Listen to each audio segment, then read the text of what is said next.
Now we're going to talk through a few examples of optimization problems in which we have binary variables. Binary meaning that the variables take on the value of 0 or 1. In this problem, there are 5 possible projects that we could invest in. We have a different capital requirement for each project and a different return rate for each project. And we have to figure out which projects to select to try to maximize our return while staying beneath our capital available for each of 3 years in our planning horizon.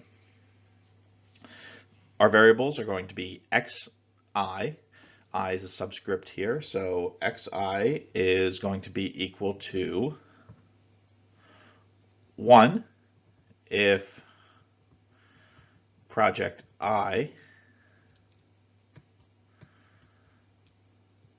is selected and 0 otherwise.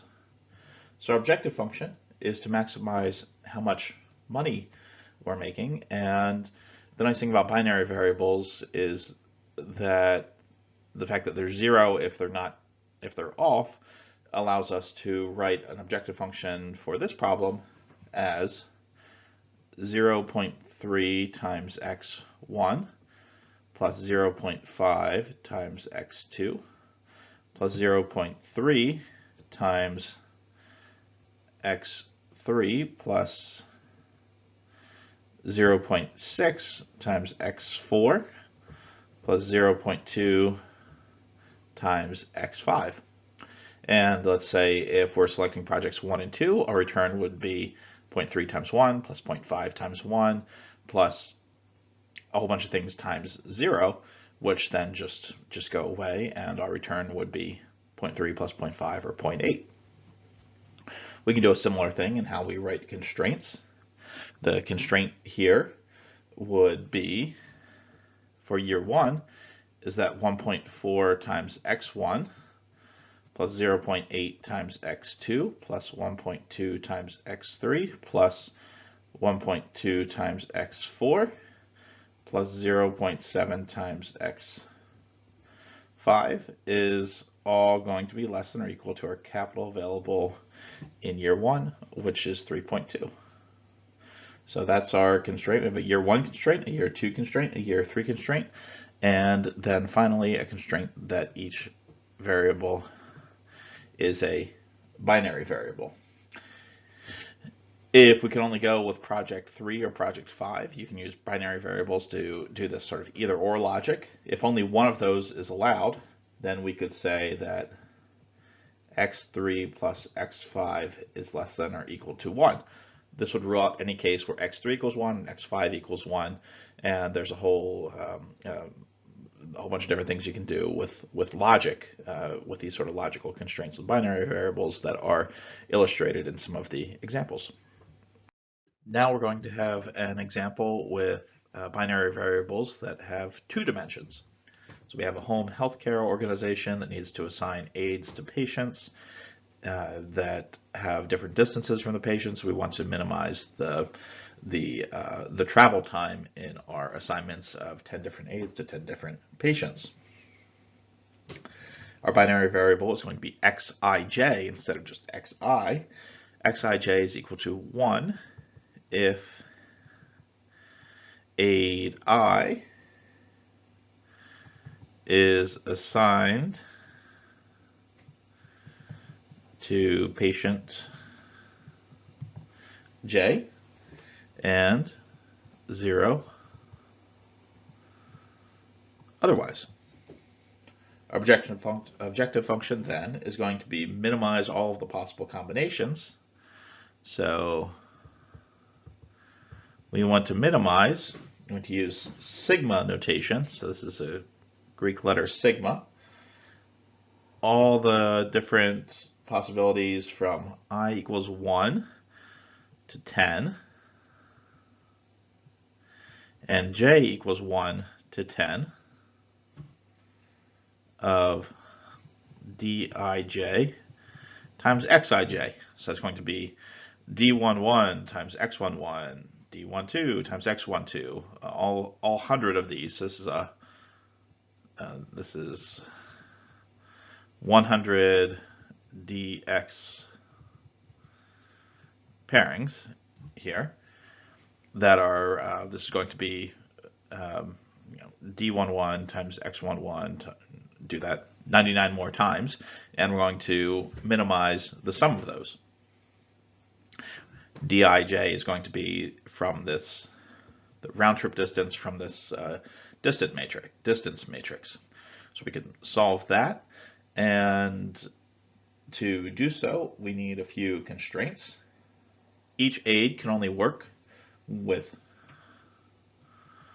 one patient.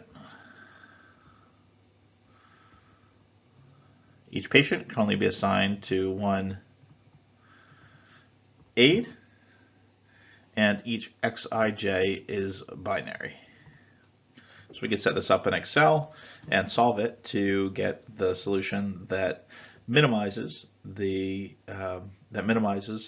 total travel time for aides in our organization. And with that, with the Excel version of this, there are a bunch of other constraints that we can add in. You can see how they play out. Now let's think about how we could use binary variables for a pricing problem.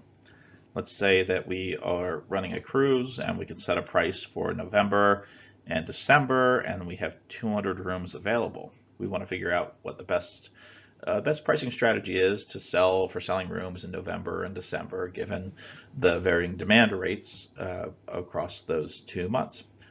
What price should we set for November? What price should we set in December to maximize the total revenue? And let's say that we can only choose one of 11 prices. So that's $500 to $1,500 at $100 increments. So it's 11 possible prices, and we were going to try to figure out which one's the best. We have some forecast information about demand. We'd say demand is a random variable. For an optimization problem, we're actually just going to ignore the randomness part. You'd have to bring in a simulation model to explore that. But let's say our pricing model here, and this might vary. I think there are a couple versions of the notes with different numbers, but let's go with 220 rooms minus 0.18 times whatever our November price is. And for December, it's 300 rooms minus 0.15 times whatever our December price is.